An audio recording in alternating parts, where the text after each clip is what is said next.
أعوذ بالله من الشيطان الرجيم. بسم الله الرحمن الرحيم. ألف لام ميم.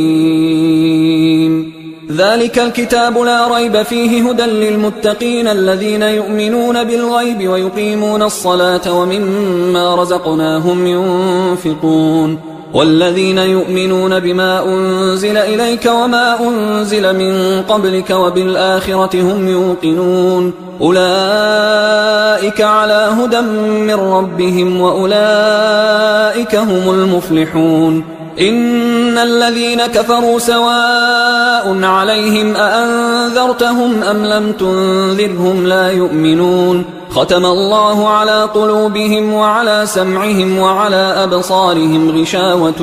ولهم عذاب عظيم. ومن الناس من يقول آمنا بالله وباليوم الآخر وما هم بمؤمنين يخادعون الله والذين آمنوا وما يخدعون إلا أنفسهم وما يشعرون في قلوبهم مرض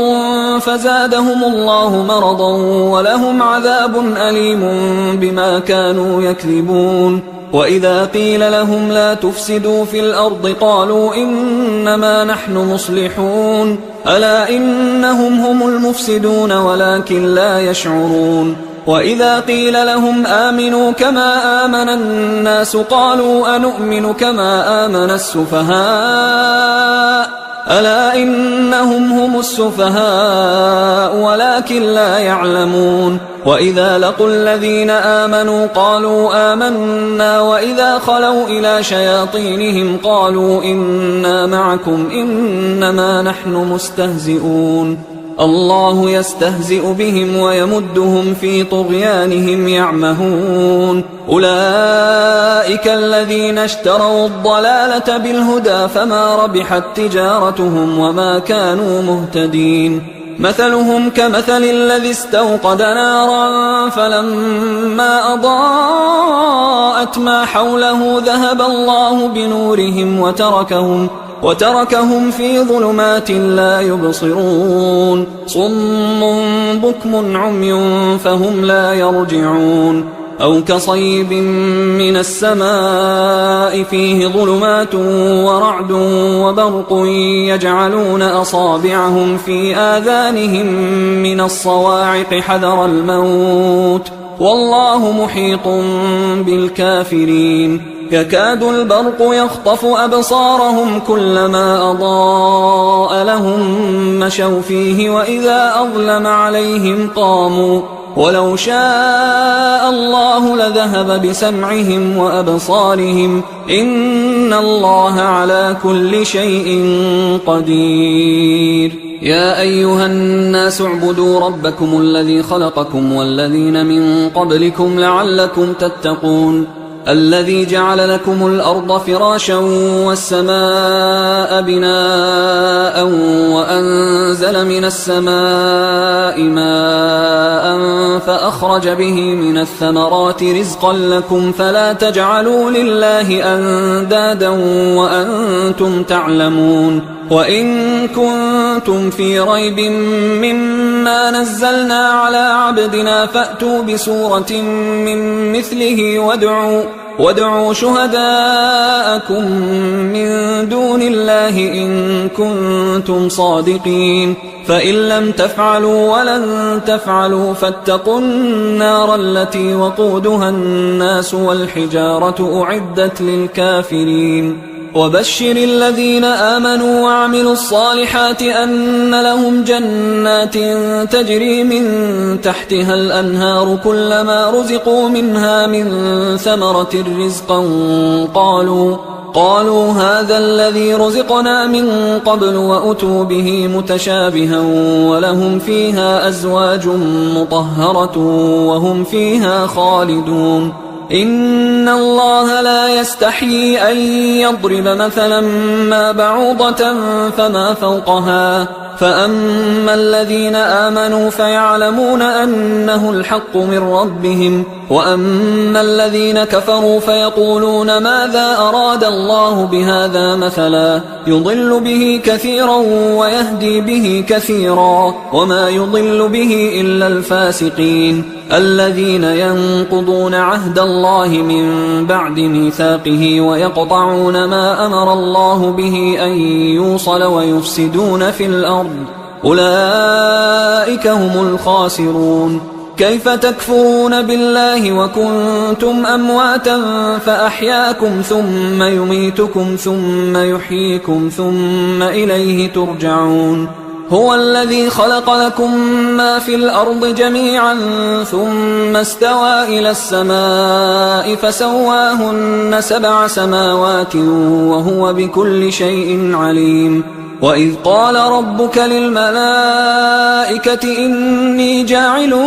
في الأرض خليفة قالوا أتجعل فيها من يفسد فيها ويسفك الدماء ونحن نسبح بحمدك ونقدس لك قال إني أعلم ما لا تعلمون. وعلم آدم الأسماء كلها ثم عرضهم على الملائكة فقال أنبئوني بأسماء هؤلاء إن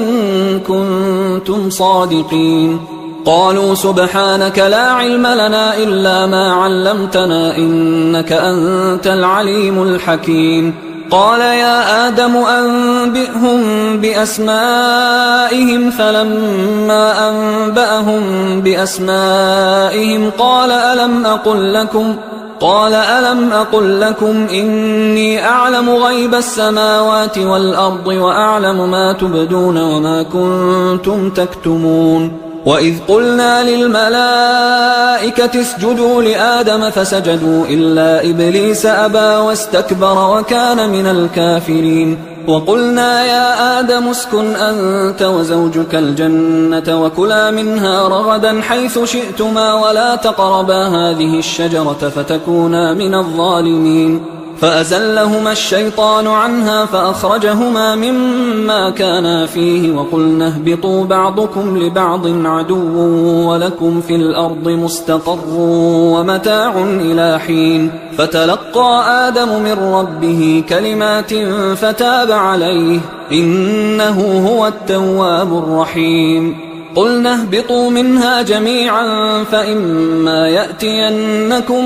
مني هدى فمن تبع هداي فلا خوف عليهم ولا هم يحزنون. والذين كفروا وكذبوا بآياتنا أولئك أصحاب النار هم فيها خالدون. يا بني إسرائيل اذكروا نعمتي التي أنعمت عليكم وأوفوا بعهدي أوف بعهدكم وإياي فارهبون. وآمنوا بما أنزلت مصدقا لما معكم ولا تكونوا أول كافر به ولا تشتروا بآياتي ثمنا قليلا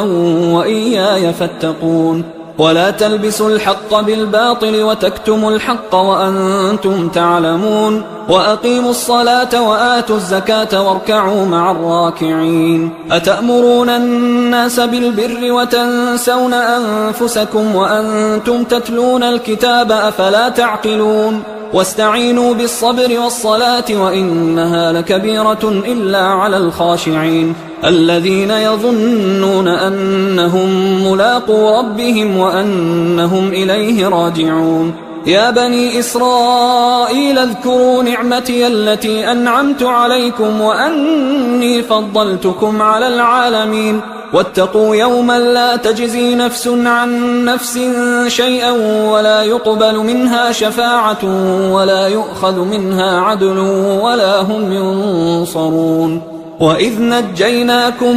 من آل فرعون يسومونكم سوء العذاب يذبحون أبناءكم ويستحيون نساءكم وفي ذلكم بلاء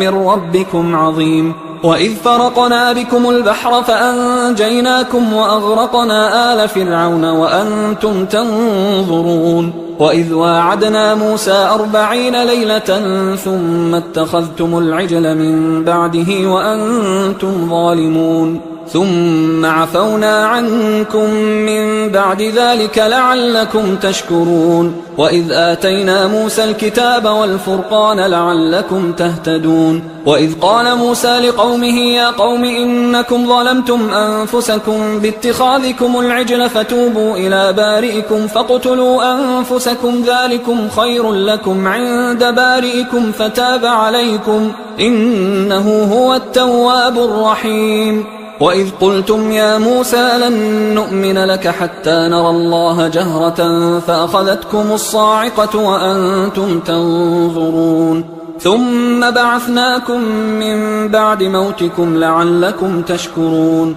وظللنا عليكم الغمام وأنزلنا عليكم المن والسلوى كلوا من طيبات ما رزقناكم وما ظلمونا ولكن كانوا أنفسهم يظلمون وإذ قلنا ادخلوا هذه القرية فكلوا منها حيث شئتم رغدا وادخلوا الباب سجدا وقولوا حطة نغفر لكم خطاياكم وسنزيد المحسنين فبدل الذين ظلموا قولا غير الذي قيل لهم فأنزلنا على الذين ظلموا رجزا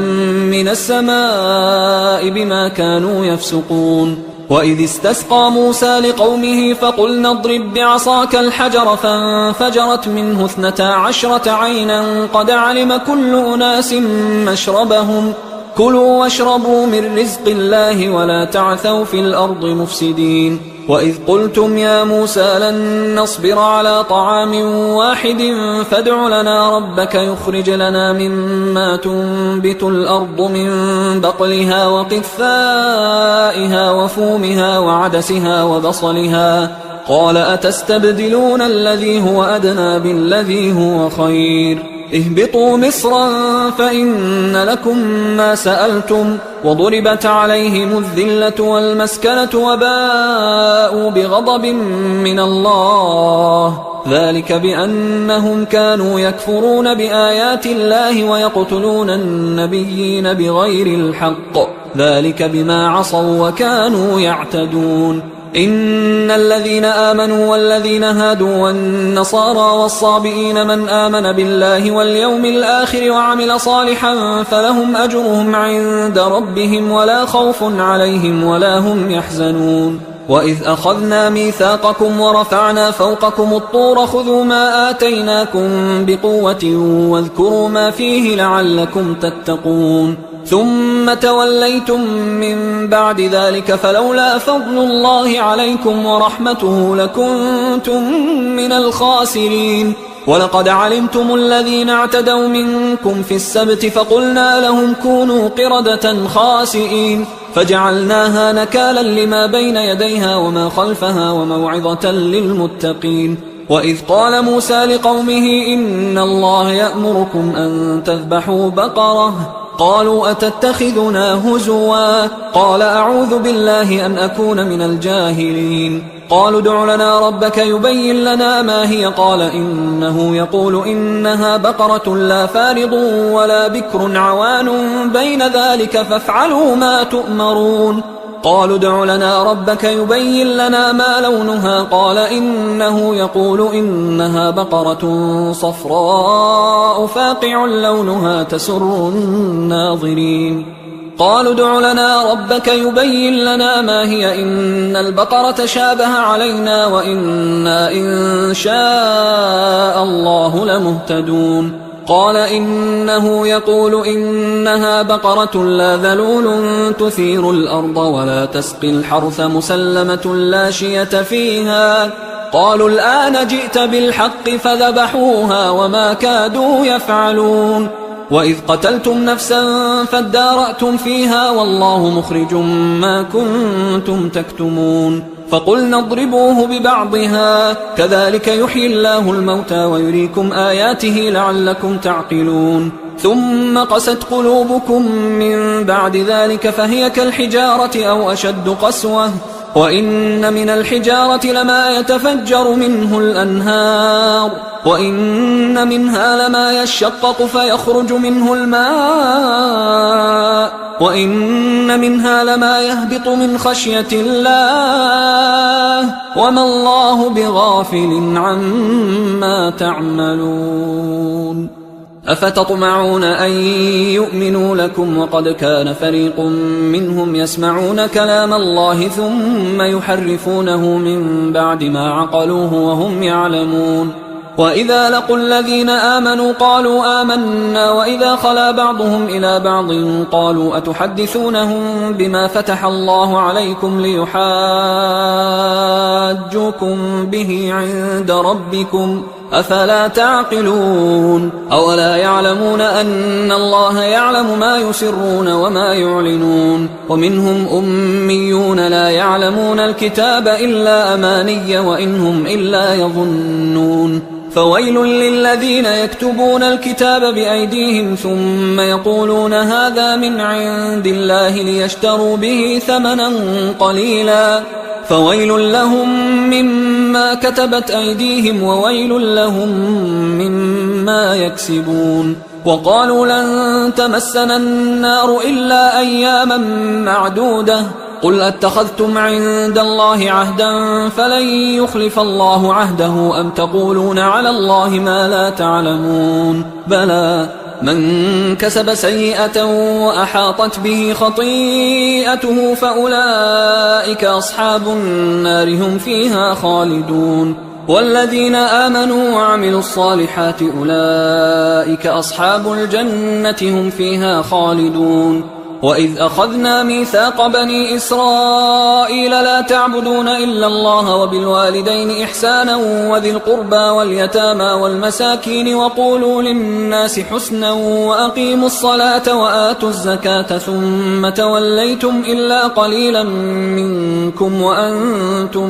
معرضون وإذ أخذنا ميثاقكم لا تسفكون دماءكم ولا تخرجون أنفسكم من دياركم ثم أقررتم وأنتم تشهدون ثم أنتم هؤلاء تقتلون أنفسكم وتخرجون فريقا منكم من ديارهم تظاهرون عليهم بالإثم والعدوان وإن يأتوكم أسارى تفادوهم وهو محرم عليكم إخراجهم أفتؤمنون ببعض الكتاب وتكفرون ببعض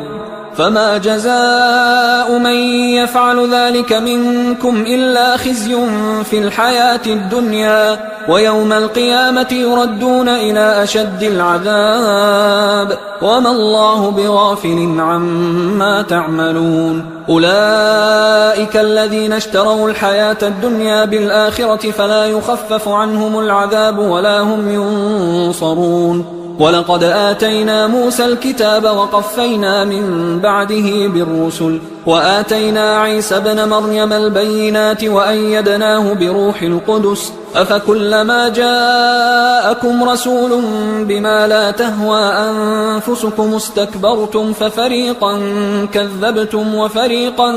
تقتلون وقالوا قلوبنا غلف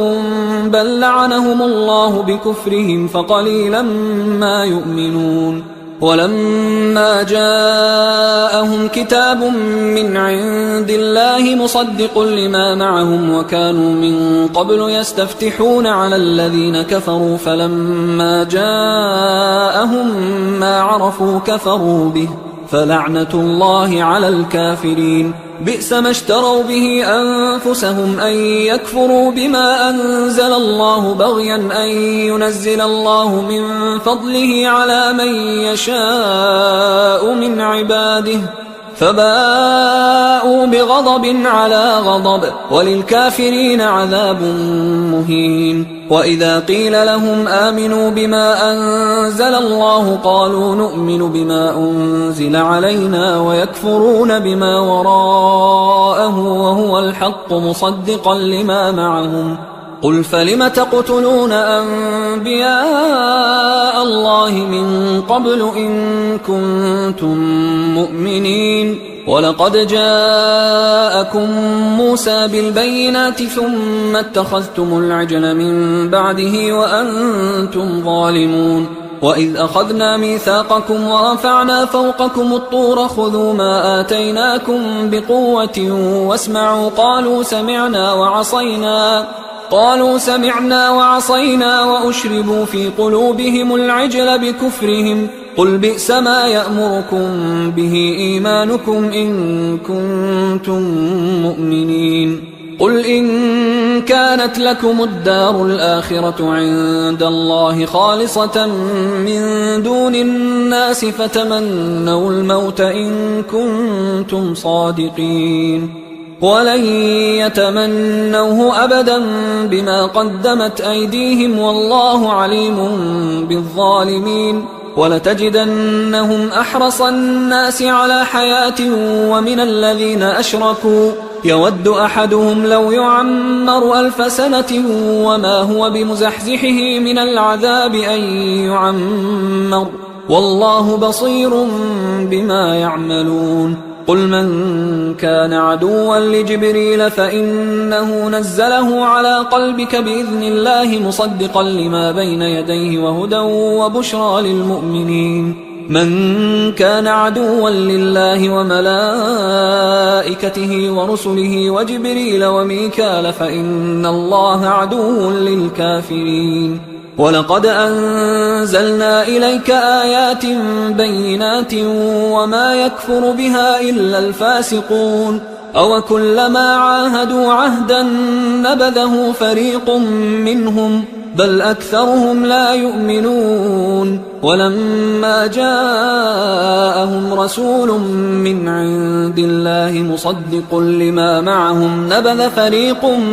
من الذين أوتوا الكتاب كتاب الله وراء ظهورهم كأنهم لا يعلمون واتبعوا ما تتلو الشياطين على ملك سليمان وما كفر سليمان ولكن الشياطين كفروا يعلمون الناس السحر وما أنزل على الملكين ببابل هاروت وماروت وما يعلمان من أحد حتى يقولا إنما نحن فتنة فلا تكفر فيتعلمون منهما ما يفرقون به بين المرء وزوجه وما هم بضارين به من أحد إلا بإذن الله ويتعلمون ما يضرهم ولا ينفعهم ولقد علموا لمن اشتراه ما له في الآخرة من خلاق ولبئس ما شروا به أنفسهم لو كانوا يعلمون ولو أنهم آمنوا واتقوا لمثوبة من عند الله خير لو كانوا يعلمون يا أيها الذين آمنوا لا تقولوا راعنا وقولوا انظرنا واسمعوا وللكافرين عذاب أليم ما يود الذين كفروا من أهل الكتاب ولا المشركين أن ينزل عليكم من خير من ربكم والله يختص برحمته من يشاء والله ذو الفضل العظيم ما ننسخ من آية أو ننسها نأت بخير منها أو مثلها ألم تعلم أن الله على كل شيء قدير ألم تعلم أن الله له ملك السماوات والأرض وما لكم من دون الله من ولي ولا نصير أم تريدون أن تسألوا رسولكم كما سئل موسى من قبل ومن يتبدل الكفر بالإيمان فقد ضل سواء السبيل ود كثير من أهل الكتاب لو يردونكم من بعد إيمانكم كفارا حسدا من عند أنفسهم من بعد ما تبين لهم الحق فاعفوا واصفحوا حتى يأتي الله بأمره إن الله على كل شيء قدير وأقيموا الصلاة وآتوا الزكاة وما تقدموا لأنفسكم من خير تجدوه عند الله إن الله بما تعملون بصير. وقالوا لن يدخل الجنة إلا من كان هودا أو نصارى تلك أمانيهم قل هاتوا برهانكم إن كنتم صادقين بلى من أسلم وجهه لله وهو محسن فله أجره عند ربه ولا خوف عليهم ولا هم يحزنون. وقالت اليهود ليست النصارى على شيء وقالت النصارى ليست اليهود على شيء وهم يتلون الكتاب كذلك قال الذين لا يعلمون مثل قولهم فالله يحكم بينهم يوم القيامة فيما كانوا فيه يختلفون. ومن أظلم ممن منع مساجد الله أن يذكر فيها اسمه وسعى في خرابها أولئك ما كان لهم أن يدخلوها إلا خائفين لهم في الدنيا خزي ولهم في الآخرة عذاب عظيم. ولله المشرق والمغرب فأينما تولوا فثم وجه الله إن الله واسع عليم. وقالوا اتخذ الله ولدا سبحانه بل له ما في السماوات والأرض كل له قانتون بديع السماوات والأرض وإذا قضى أمرا فإنما يقول له كن فيكون. وقال الذين لا يعلمون لولا يكلمنا الله أو تأتينا آية كذلك قال الذين من قبلهم مثل قولهم تشابهت قلوبهم قد بينا الآيات لقوم يوقنون. إنا أرسلناك بالحق بشيرا ونذيرا ولا تسأل عن أصحاب الجحيم. ولن ترضى عنك اليهود ولا النصارى حتى تتبع ملتهم قل إن هدى الله هو الهدى ولئن اتبعت أهواءهم بعد الذي جاءك من العلم ما لك من الله من ولي ولا نصير. الذين آتيناهم الكتاب يتلونه حق تلاوته أولئك يؤمنون به ومن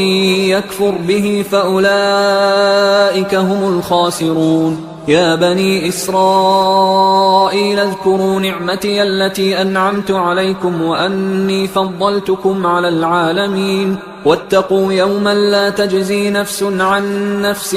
شيئا ولا يقبل منها عدل ولا تنفعها شفاعة ولا هم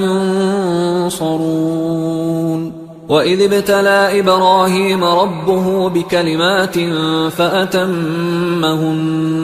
قال إني جاعلك للناس إماما قال ومن ذريتي قال لا ينال عهد الظالمين. وإذ جعلنا البيت مثابة للناس وأمنا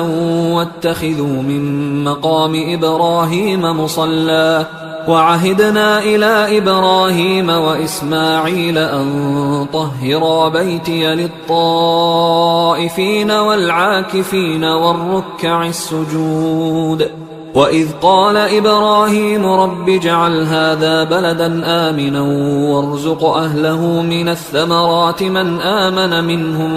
بالله واليوم الآخر قال ومن كفر فأمتعه قليلا ثم أضطره إلى عذاب النار وبئس المصير. وإذ يرفع إبراهيم القواعد من البيت وإسماعيل ربنا تقبل منا إنك أنت السميع العليم ربنا وجعلنا مسلمين لك ومن ذريتنا أمة مسلمة لك وأرنا مناسكنا وتب علينا إنك أنت التواب الرحيم ربنا وابعث فيهم رسولا منهم يتلو عليهم آياتك ويعلمهم الكتاب والحكمة ويزكيهم إنك أنت العزيز الحكيم. ومن يرغب عن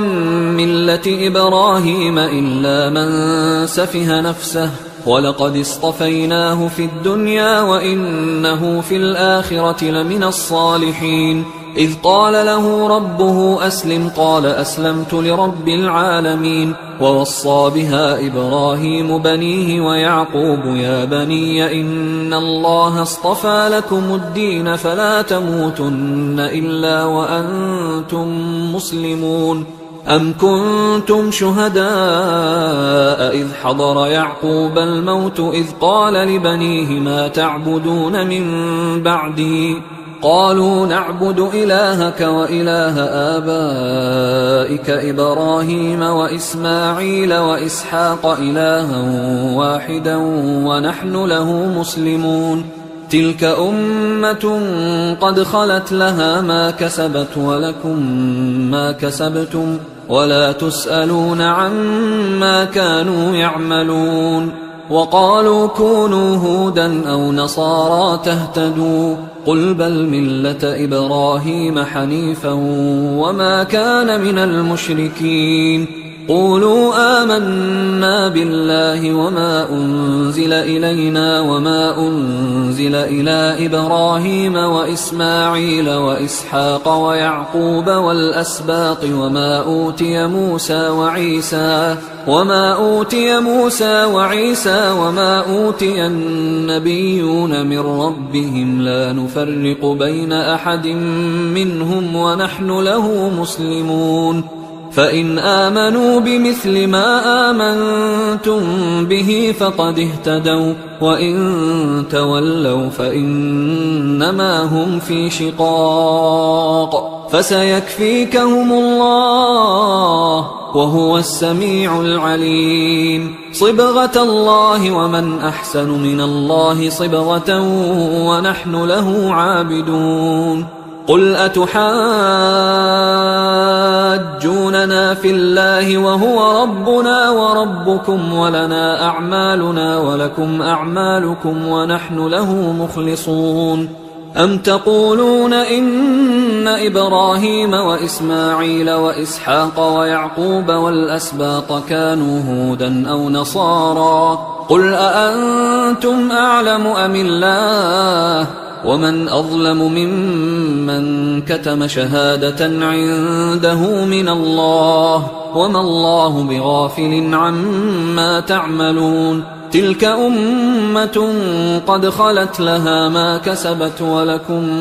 ما كسبتم ولا تسألون عما كانوا يعملون. سيقول السفهاء من الناس ما ولاهم عن قبلتهم التي كانوا عليها قل لله المشرق والمغرب يهدي من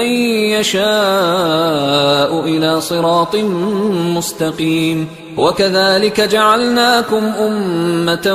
وسطا لتكونوا شهداء على الناس ويكون الرسول عليكم شهيدا. وما جعلنا القبلة التي كنت عليها إلا لنعلم من يتبع الرسول ممن ينقلب على عقبيه وإن كانت لكبيرة إلا على الذين هدى الله وما كان الله ليضيع إيمانكم إن الله بالناس لرؤوف رحيم. قد نرى تقلب وجهك في السماء فلنولينك قبلة ترضاها فول وجهك شطر المسجد الحرام وحيث ما كنتم فولوا وجوهكم شطره وإن الذين أوتوا الكتاب ليعلمون أنه الحق من ربهم وما الله بغافل عما يعملون. ولئن أتيت الذين أوتوا الكتاب بكل آية ما تبعوا قبلتك وما أنت بتابع قبلتهم وما بعضهم بتابع قبلة بعض ولئن اتبعت أهواءهم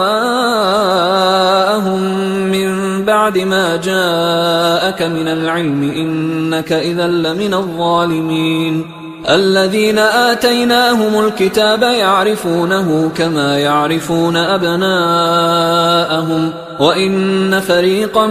منهم ليكتمون الحق وهم يعلمون الحق من ربك فلا تكونن من الممترين ولكل وجهة هو موليها فاستبقوا الخيرات أينما تكونوا يأت بكم الله جميعا إن الله على كل شيء قدير ومن حيث خرجت فول وجهك شطر المسجد الحرام وإنه للحق من ربك وما الله بغافل عما تعملون ومن حيث خرجت فول وجهك شطر المسجد الحرام وحيث ما كنتم فولوا وجوهكم شطره لئلا يكون للناس عليكم حجة إلا الذين ظلموا منهم فلا تخشوهم واخشوني ولأتم نعمتي عليكم ولعلكم تهتدون كما أرسلنا فيكم رسولا منكم يتلو عليكم آياتنا ويزكيكم ويعلمكم الكتاب والحكمة ويعلمكم ما لم تكونوا تعلمون فاذكروني أذكركم واشكروا لي ولا تكفرون يا أيها الذين آمنوا استعينوا بالصبر والصلاة إن الله مع الصابرين ولا تقولوا لمن يقتل في سبيل الله أموات بل أحياء ولكن لا تشعرون ولنبلونكم بشيء من الخوف والجوع ونقص من الأموال والأنفس والثمرات وبشر الصابرين الذين إذا أصابتهم مصيبة قالوا إنا لله وإنا إليه راجعون أولئك عليهم صلوات من ربهم ورحمة وأولئك هم المهتدون إن الصفا والمروة من شعائر الله فمن حج البيت أو اعتمر فلا جناح عليه أن يطوف بهما ومن تطوع خيرا فإن الله شاكر عليم إن الذين يكتمون ما أنزلنا من البينات والهدى من بعد ما بيناه للناس في الكتاب أولئك يلعنهم الله ويلعنهم اللاعنون إلا الذين تابوا وأصلحوا وبينوا فأولئك أتوب عليهم وأنا التواب الرحيم إن الذين كفروا وماتوا وهم كفار أولئك عليهم لعنة الله والملائكة والناس أجمعين خالدين فيها لا يخفف عنهم العذاب ولا هم ينظرون وإلهكم إله واحد لا إله إلا هو الرحمن الرحيم إن في خلق السماوات والأرض واختلاف الليل والنهار والفلك التي تجري في البحر بما ينفع الناس وما أنزل الله من السماء من ماء فأحيا به الأرض بعد موتها وبث فيها من كل دابة وتصريف الرياح والسحاب المسخر بين السماء والأرض لآيات لقوم يعقلون ومن الناس من يتخذ من دون الله أندادا يحبونهم كحب الله والذين آمنوا أشد حبا لله ولو يرى الذين ظلموا إذ يرون العذاب أن القوة لله جميعا وأن الله شديد العذاب إذ تبرأ الذين اتبعوا من الذين اتبعوا ورأوا العذاب وتقطعت بهم الأسباب وقال الذين اتبعوا لو أن لنا كرة فنتبرأ منهم كما تبرأوا منا كذلك يريهم الله أعمالهم حسرات عليهم وما هم بخارجين من النار يا أيها الناس كلوا مما في الأرض حلالا طيبا ولا تتبعوا خطوات الشيطان إنه لكم عدو مبين إنما يأمركم بالسوء والفحشاء وأن تقولوا على الله ما لا تعلمون وإذا قيل لهم اتبعوا ما أنزل الله قالوا بل نتبع ما ألفينا عليه آباءنا أولو كان آباؤهم لا يعقلون شيئا ولا يهتدون ومثل الذين كفروا كمثل الذي ينعق بما لا يسمع إلا دعاء ونداء صم بكم عمي فهم لا يعقلون يا أيها الذين آمنوا كلوا من طيبات ما رزقناكم واشكروا لله إن كنتم إياه تعبدون إنما حرم عليكم الميتة والدم ولحم الخنزير وما أهل به لغير الله فمن اضطر غير باغ ولا عاد فلا إثم عليه إن الله غفور رحيم إن الذين يكتمون ما أنزل الله من الكتاب ويشترون به ثمنا قليلا أولئك ما يأكلون في بطونهم إلا النار ولا يكلمهم الله يوم القيامة ولا يزكيهم ولهم عذاب أليم أولئك الذين اشتروا الضلالة بالهدى والعذاب بالمغفرة فما أصبرهم على النار ذلك بأن الله نزل الكتاب بالحق وإن الذين اختلفوا في الكتاب لفي شقاق بعيد ليس البر أن تولوا وجوهكم قبل المشرق والمغرب ولكن البر من آمن بالله واليوم الآخر والملائكة والكتاب والنبيين وآتى المال على حبه ذوي القربى واليتامى والمساكين وابن السبيل والسائلين وفي الرقاب وأقام الصلاة وآتى الزكاة والموفون بعهدهم إذا عاهدوا والصابرين في البأساء والضراء وحين البأس أولئك الذين صدقوا وأولئك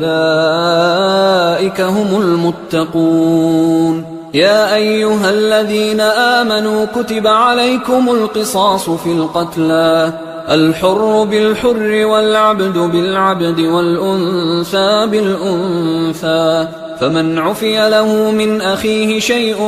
فاتباع بالمعروف وأداء إليه بإحسان ذلك تخفيف من ربكم ورحمة فمن اعتدى بعد ذلك فله عذاب أليم ولكم في القصاص حياة يا أولي الألباب لعلكم تتقون كتب عليكم إذا حضر أحدكم الموت إن ترك خيرا الوصية للوالدين والأقربين بالمعروف حقا على المتقين فمن بدله بعدما سمعه فإنما إثمه على الذين يبدلونه إن الله سميع عليم فمن خاف من موص جنفا أو إثما فأصلح بينهم فلا إثم عليه إن الله غفور رحيم.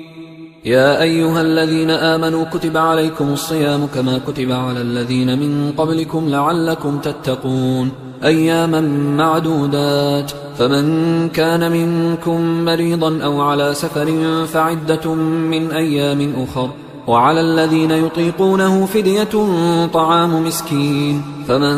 تطوع خيرا فهو خير له، وأن تصوموا خير لكم إن كنتم تعلمون. شهر رمضان الذي أنزل فيه القرآن هدى للناس وبينات من الهدى والفرقان، فمن شهد منكم الشهر فليصمه، ومن كان مريضا أو على سفر فعدة من أيام أخر، يريد الله بكم اليسر ولا يريد بكم العسر ولتكملوا العدة ولتكبروا الله على ما هداكم ولعلكم تشكرون. وإذا سألك عبادي عني فإني قريب أجيب دعوة الداعي إذا دعان، فليستجيبوا لي وليؤمنوا بي لعلهم يرشدون. أحل لكم ليلة الصيام الرفث إلى نسائكم هن لباس لكم وأنتم لباس لهن، علم الله أنكم كنتم تختانون أنفسكم فتاب عليكم وعفى عنكم، فالآن باشروهن وابتغوا ما كتب الله لكم، وكلوا واشربوا حتى يتبين لكم الخيط الأبيض من الخيط الأسود من الفجر، ثم أتموا الصيام إلى الليل، ولا تباشروهن وأنتم عاكفون في المساجد، تلك حدود الله فلا تقربوها، كذلك يبين الله آياته للناس لعلهم يتقون. ولا تأكلوا أموالكم بينكم بالباطل وتدلوا بها إلى الحكام لتأكلوا فريقا من أموال الناس بالإثم وأنتم تعلمون. يسألونك عن الأهلة قل هي مواقيت للناس والحج، وليس البر بأن تأتوا البيوت من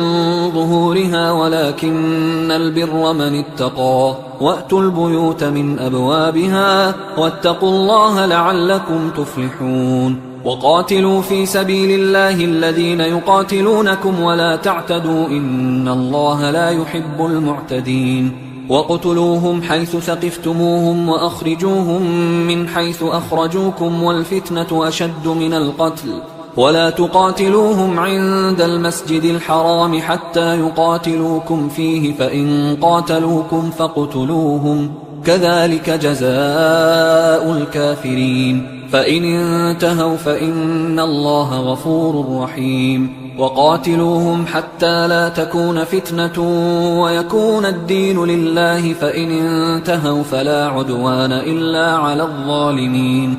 الشهر الحرام بالشهر الحرام والحرمات قصاص، فمن اعتدى عليكم فاعتدوا عليه بمثل ما اعتدى عليكم، واتقوا الله واعلموا أن الله مع المتقين. وأنفقوا في سبيل الله ولا تلقوا بأيديكم إلى التهلكة وأحسنوا إن الله يحب المحسنين. وأتموا الحج والعمرة لله، فإن أحصرتم فما استيسر من الهدي، ولا تحلقوا رؤوسكم حتى يبلغ الهدي محله، فمن كان منكم مريضا أو به أذى من رأسه ففدية من صيام أو صدقة أو نسك، فإذا أمنتم فمن تمتع بالعمرة إلى الحج فما استيسر من الهدي، فمن لم يجد فصيام 3 أيام في الحج و7 إذا رجعتم، تلك 10 كاملة، ذلك لمن لم يكن أهله حاضر المسجد الحرام. واتقوا الله واعلموا أن الله شديد العقاب. الحج أشهر معلومات، فمن فرض فيهن الحج فلا رفث ولا فسوق ولا جدال في الحج وما تفعلوا من خير يعلمه الله وتزودوا فإن خير الزاد التقوى واتقون يا أولي الألباب ليس عليكم جناح أن تبتغوا فضلا من ربكم فإذا أفضتم من عرفات فاذكروا الله عند المشعر الحرام واذكروه كما هداكم وإن كنتم من قبله لمن الضالين ثم أفيضوا من حيث أفاض الناس واستغفروا الله إن الله غفور رحيم فإذا قضيتم مناسككم فاذكروا الله كذكركم آباءكم أو أشد ذكرا فمن الناس من يقول ربنا آتنا في الدنيا وما له في الآخرة من خلاق ومنهم من يقول ربنا آتنا في الدنيا حسنة وفي الآخرة حسنة وقنا عذاب النار أولئك لهم نصيب مما كسبوا والله سريع الحساب واذكروا الله في أيام معدودات فمن تعجل في يومين فلا إثم عليه ومن تأخر فلا إثم عليه لمن اتقى واتقوا الله واعلموا أنكم إليه تحشرون ومن الناس من يعجبك قوله في الحياة الدنيا ويشهد الله على ما في قلبه وهو ألد الخصام وإذا تولى سعى في الأرض ليفسد فيها ويهلك الحرث والنسل والله لا يحب الفساد وإذا قيل له اتق الله أخذته العزة بالإثم فحسبه جهنم ولبئس المهاد ومن الناس من يشري نفسه ابتغاء مرضات الله والله رؤوف بالعباد يا أيها الذين آمنوا ادخلوا في السلم كافة ولا تتبعوا خطوات الشيطان إنه لكم عدو مبين فإن زللتم من بعد ما جاءتكم البينات فاعلموا أن الله عزيز حكيم هل ينظرون إلا أن يأتيهم الله في ظلل من الغمام والملائكة وقضي الأمر وإلى الله ترجع الأمور سل بني إسرائيل كم آتيناهم من آية بينة ومن يبدل نعمة الله من بعد ما جاءته فإن الله شديد العقاب زين للذين كفروا الحياة الدنيا ويسخرون من الذين آمنوا والذين اتقوا فوقهم يوم القيامة والله يرزق من يشاء بغير حساب كان الناس أمة واحدة فبعث الله النبيين مبشرين ومنذرين وأنزل معهم الكتاب بالحق ليحكم بين الناس فيما اختلفوا فيه وما اختلف فيه إلا الذين أوتوه من بعد ما جاءتهم البينات بغيا بينهم فهدى الله الذين آمنوا لما اختلفوا فيه من الحق بإذنه والله يهدي من يشاء إلى صراط مستقيم أم حسبتم أن تدخلوا الجنة ولما يأتكم مثل الذين خلوا من قبلكم مستهم البأساء والضراء وزلزلوا حتى يقول الرسول والذين آمنوا معه متى نصر الله ألا إن نصر الله قريب يسألونك ماذا ينفقون قل ما أنفقتم من خير فللوالدين والأقربين واليتامى والمساكين وابن السبيل وما تفعلوا من خير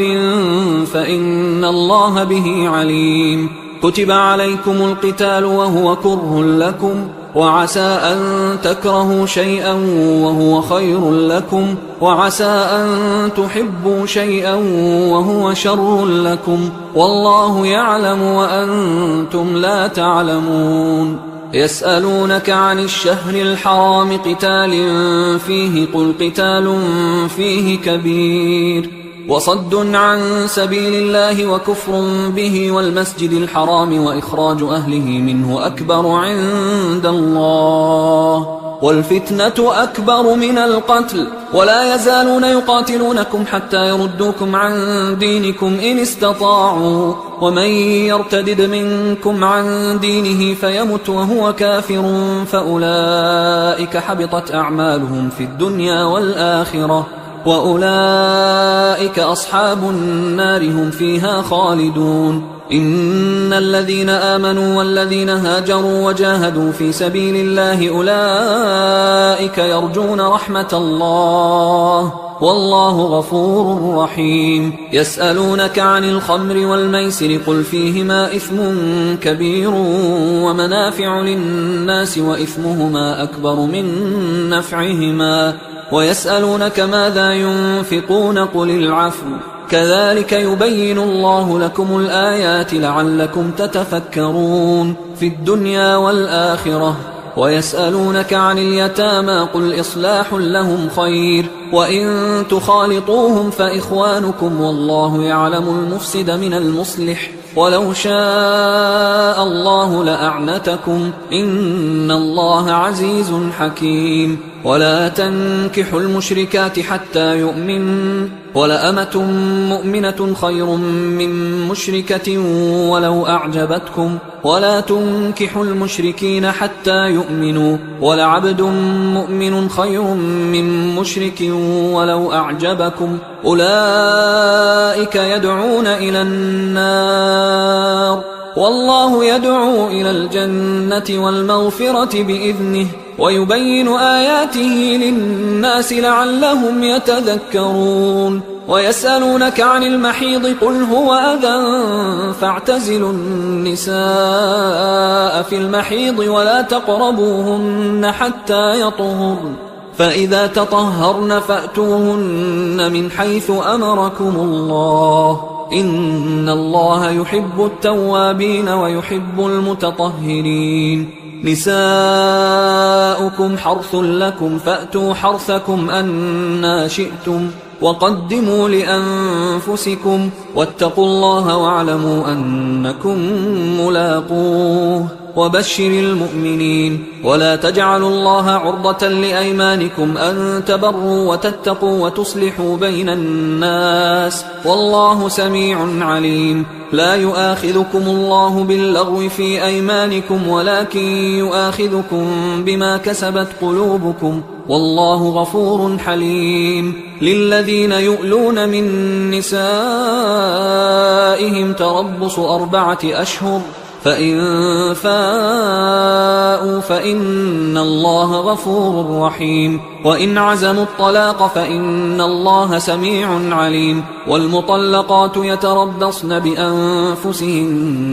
3 قروء ولا يحل لهن أن يكتمن ما خلق الله في أرحامهن إن كن يؤمن بالله واليوم الآخر وبعولتهن أحق بردهن في ذلك إن أرادوا إصلاحا ولهن مثل الذي عليهن بالمعروف وللرجال عليهن درجة والله عزيز حكيم الطلاق 2 فإمساك بمعروف أو تسريح بإحسان ولا يحل لكم أن تأخذوا مما آتيتموهن شيئا إلا أن يخافا ألا يقيما حدود الله فإن خفتم ألا يقيما حدود الله فلا جناح عليهما فيما افتدت به، تلك حدود الله فلا تعتدوها، ومن يتعد حدود الله فأولئك هم الظالمون. فإن طلقها فلا تحل له من بعد حتى تنكح زوجا غيره، فإن طلقها فلا جناح عليهما أن يتراجعا إن ظنا أن يقيما حدود الله، وتلك حدود الله يبينها لقوم يعلمون. وإذا طلقتم النساء فبلغن أجلهن فأمسكوهن بمعروف أو سرحوهن بمعروف، ولا تمسكوهن ضرارا لتعتدوا، ومن يفعل ذلك فقد ظلم نفسه. ولا تتخذوا آيات الله هزوا، واذكروا نعمة الله عليكم وما أنزل عليكم من الكتاب والحكمة يعظكم به، واتقوا الله واعلموا أن الله بكل شيء عليم. وإذا طلقتم النساء فبلغن أجلهن فلا تعضلوهن أن ينكحن أزواجهن إذا تراضوا بينهم بالمعروف، ذلك يوعظ به من كان منكم يؤمن بالله واليوم الآخر، ذلكم أزكى لكم وأطهر، والله يعلم وأنتم لا تعلمون. والوالدات يرضعن أولادهن حولين كاملين لمن أراد أن يتم الرضاعة، وعلى المولود له رزقهن وكسوتهن بالمعروف، لا تكلف نفس إلا وسعها، لا تضار والدة بولدها ولا مولود له بولده، وعلى الوارث مثل ذلك، فإن أرادا فصالا عن تراض منهما وتشاور فلا جناح عليهما. وإن أردتم أن تسترضعوا أولادكم فلا جناح عليكم إذا سلمتم ما آتيتم بالمعروف، واتقوا الله واعلموا أن الله بما تعملون بصير. والذين يتوفون منكم ويذرون أزواجا يتربصن بأنفسهن 4 أشهر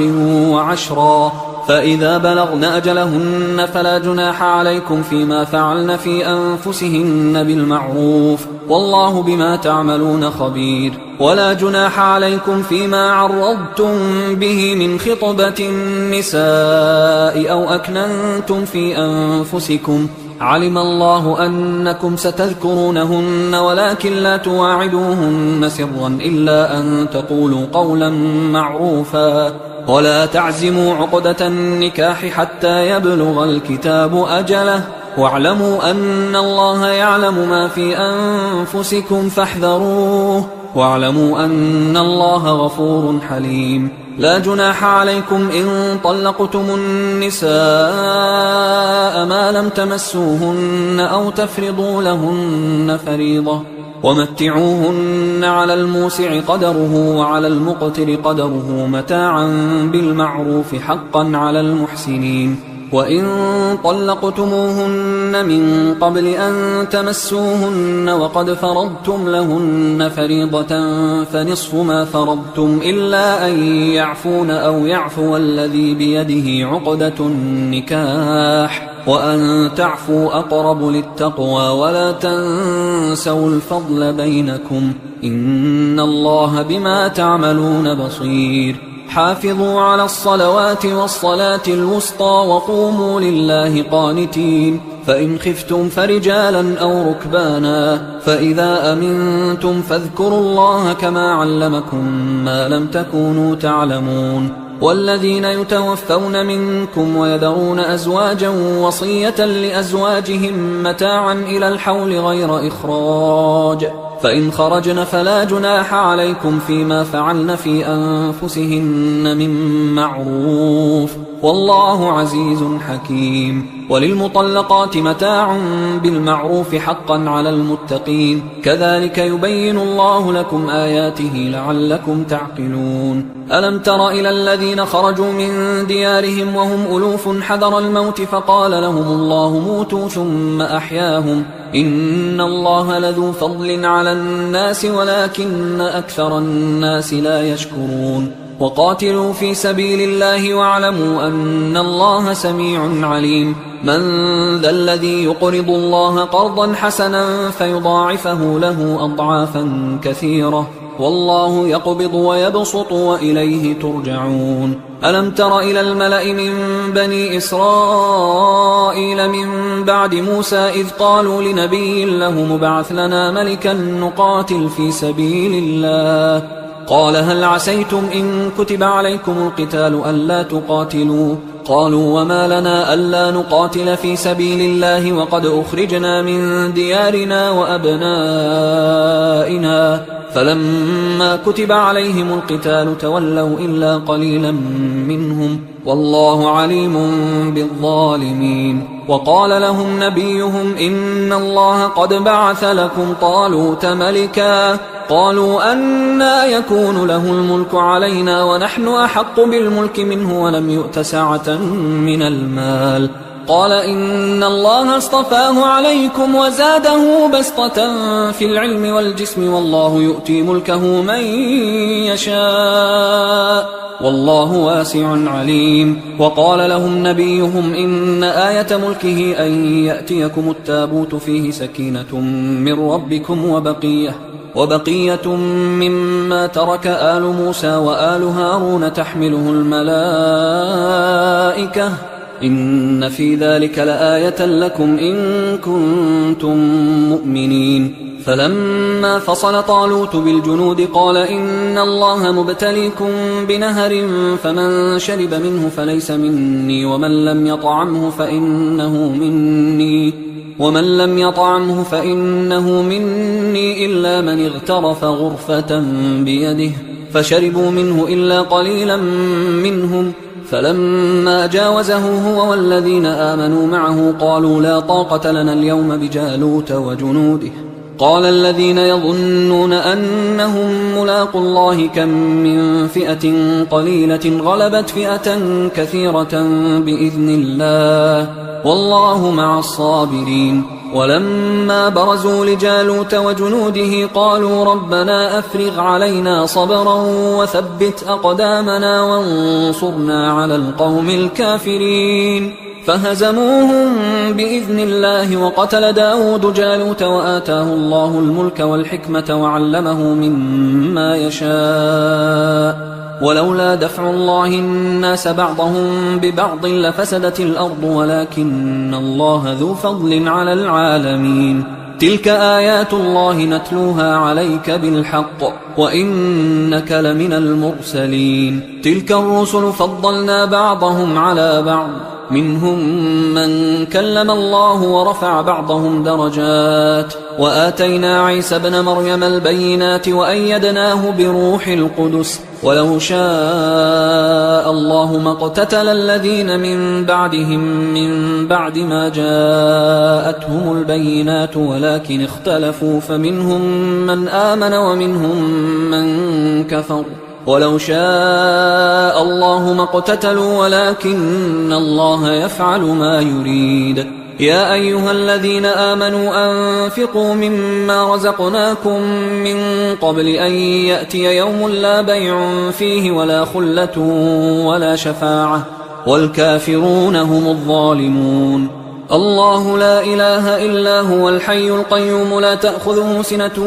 ولا نوم له ما في السماوات وما في الأرض من ذا الذي يشفع عنده إلا بإذنه يعلم ما بين أيديهم وما خلفهم ولا يحيطون بشيء من علمه إلا بما شاء وسع كرسيه السماوات والأرض ولا يؤوده حفظهما وهو العلي العظيم لا إكراه في الدين قد تبين الرشد من الغي فمن يكفر بالطاغوت ويؤمن بالله فقد استمسك بالعروة الوثقى لا انفصام لها والله سميع عليم الله ولي الذين آمنوا يخرجهم من الظلمات إلى النور والذين كفروا أولياؤهم الطاغوت يخرجونهم من النور إلى الظلمات أولئك أصحاب النار هم فيها خالدون. ألم تر إلى الذي حاج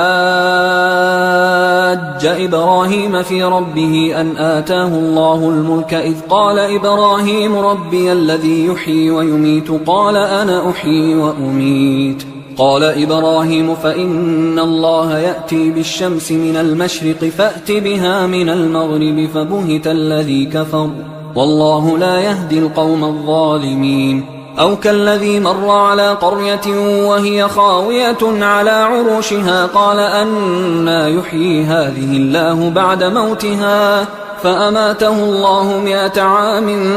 ثم بعثه قال كم لبثت؟ قال لبثت يوما أو بعض يوم. قال بل لبثت 100 عام فانظر إلى طعامك وشرابك لم يتسنه وانظر إلى حمارك ولنجعلك آية للناس وانظر إلى العظام كيف ننشزها ثم نكسوها لحما فلما تبين له قال أعلم أن الله على كل شيء قدير. وإذ قال إبراهيم رب أرني كيف تحيي الموتى قال أولم تؤمن قال بلى ولكن ليطمئن قلبي قال فخذ 4 من الطير فصرهن إليك ثم اجعل على كل جبل منهن جزءا ثم ادعهن يأتينك سعيا واعلم أن الله عزيز حكيم. مثل الذين ينفقون أموالهم في سبيل الله كمثل حبة أنبتت 7 سنابل في كل سنبلة 100 حبة والله يضاعف لمن يشاء والله واسع عليم. الذين ينفقون أموالهم في سبيل الله ثم لا يتبعون ما أنفقوا منا ولا أذى لهم أجرهم عند ربهم ولا خوف عليهم ولا هم يحزنون. قول معروف ومغفرة خير من صدقة يتبعها أذى والله غني حليم. يا أيها الذين آمنوا لا تبطلوا صدقاتكم بالمن والأذى كالذي ينفق ماله رئاء الناس ولا يؤمن بالله واليوم الآخر فمثله كمثل صفوان عليه تراب فأصابه وابل فتركه صلدا لا يقدرون على شيء مما كسبوا والله لا يهدي القوم الكافرين. ومثل الذين ينفقون أموالهم ابتغاء مرضات الله وتثبيتا من أنفسهم كمثل جنة بربوة أصابها وابل فآتت أكلها ضعفين فإن لم يصبها وابل فطل والله بما تعملون بصير. أيود أحدكم أن تكون له جنة من نخيل وأعناب تجري من تحتها الأنهار له فيها من كل الثمرات وأصابه الكبر وله ذرية ضعفاء فأصابها إعصار فيه نار فاحترقت كذلك يبين الله لكم الآيات لعلكم تتفكرون. يا أيها الذين آمنوا أنفقوا من طيبات ما كسبتم ومما أخرجنا لكم من الأرض ولا تيمموا الخبيث منه تنفقون ولستم بآخذيه إلا أن تغمضوا فيه واعلموا أن الله غني حميد. الشيطان يعدكم الفقر ويأمركم بالفحشاء والله يعدكم مغفرة منه وفضلا والله واسع عليم. يؤتي الحكمة من يشاء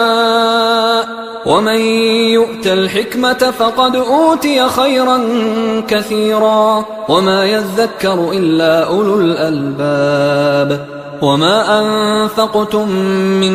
نفقة أو نذرتم من نذر فإن الله يعلمه وما للظالمين من أنصار إن تبدوا الصدقات فنعما هي وإن تخفوها وتؤتوها الفقراء فهو خير لكم ويكفر عنكم من سيئاتكم والله بما تعملون خبير ليس عليك هداهم ولكن الله يهدي من يشاء وما تنفقوا من خير فلأنفسكم وما تنفقون إلا ابتغاء وجه الله وما تنفقوا من خير يوفى إليكم وأنتم لا تظلمون للفقراء الذين أحصروا في سبيل الله لا يستطيعون ضربا في الأرض يحسبهم الجاهل أغنياء من التعفف تعرفهم بسيماهم لا يسألون الناس إلحافا وما تنفقوا من خير فإن الله به عليم الذين ينفقون أموالهم بالليل والنهار سرا وعلانية فلهم أجرهم عند ربهم ولا خوف عليهم ولا هم يحزنون الذين يأكلون الربا لا يقومون إلا كما يقوم الذي يتخبطه الشيطان من المس ذلك بأنهم قالوا إنما البيع مثل الربا وأحل الله البيع وحرم الربا فمن جاءه موعظة من ربه فانتهى فله ما سلف وأمره إلى الله ومن عاد فأولئك أصحاب النار هم فيها خالدون يمحق الله الربا ويربي الصدقات والله لا يحب كل كفار أثيم إن الذين آمنوا وعملوا الصالحات وأقاموا الصلاة وآتوا الزكاة لهم أجرهم عند ربهم ولا خوف عليهم ولا هم يحزنون يا أيها الذين آمنوا اتقوا الله وذروا ما بقي من الربا إن كنتم مؤمنين فإن لم تفعلوا فأذنوا بحرب من الله ورسوله وإن تبتم فلكم رؤوس أموالكم لا تظلمون ولا تظلمون وإن كان ذو عسرة فنظرة إلى ميسرة وأن تصدقوا خير لكم إن كنتم تعلمون واتقوا يوما ترجعون فيه إلى الله ثم توفى كل نفس ما كسبت وهم لا يظلمون يا أيها الذين آمنوا إذا تداينتم بدين إلى أجل مسمى فاكتبوه وليكتب بينكم كاتب بالعدل ولا يأب كاتب أن يكتب كما علمه الله فليكتب وليملل الذي عليه الحق وليتق الله ربه ولا يبخس منه شيئا فإن كان الذي عليه الحق سفيها أو ضعيفا أو لا يستطيع أن يمله فليملل وليه بالعدل واستشهدوا شهيدين من رجالكم فإن لم يكونا رجلين فرجل وامرأتان ممن ترضون من الشهداء أن تضل إحداهما فتذكر إحداهما الأخرى ولا يأبى الشهداء إذا ما دعوا ولا تسأموا أن تكتبوه صغيرا أو كبيرا إلى أجله ذلكم أقسط عند الله وأقوم للشهادة وأدنى أن لا ترتابوا إلا أن تكون تجارة حاضرة تديرونها بينكم فليس عليكم جناح ألا تكتبوها وأشهدوا إذا تبايعتم ولا يضار كاتب ولا شهيد وإن تفعلوا فإنه فسوق بكم واتقوا الله ويعلمكم الله والله بكل شيء عليم وإن كنتم على سفر ولم تجدوا كاتبا فرهان مقبوضة، فإن أمن بعضكم بعضا فليؤدي الذي اؤتمن أمانته وليتق الله ربه ولا تكتموا الشهادة، ومن يكتمها فإنه آثم قلبه والله بما تعملون عليم. لله ما في السماوات وما في الأرض، وإن تبدوا ما في أنفسكم أو تخفوه يحاسبكم به الله فيغفر لمن يشاء ويعذب من يشاء والله على كل شيء قدير. آمن الرسول بما أنزل إليه من ربه والمؤمنون كل آمن بالله وملائكته وكتبه ورسله لا نفرق بين أحد من رسله وقالوا سمعنا وأطعنا غفرانك ربنا وإليك المصير. لا يكلف الله نفسا إلا وسعها، لها ما كسبت وعليها ما اكتسبت. ربنا لا تؤاخذنا إن نسينا أو أخطأنا، ربنا ولا تحمل علينا إصرا كما حملته على الذين من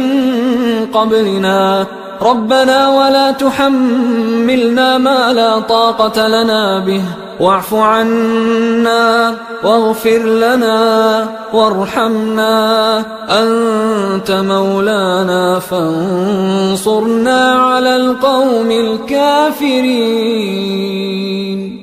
حصريا على قارئ القرآن.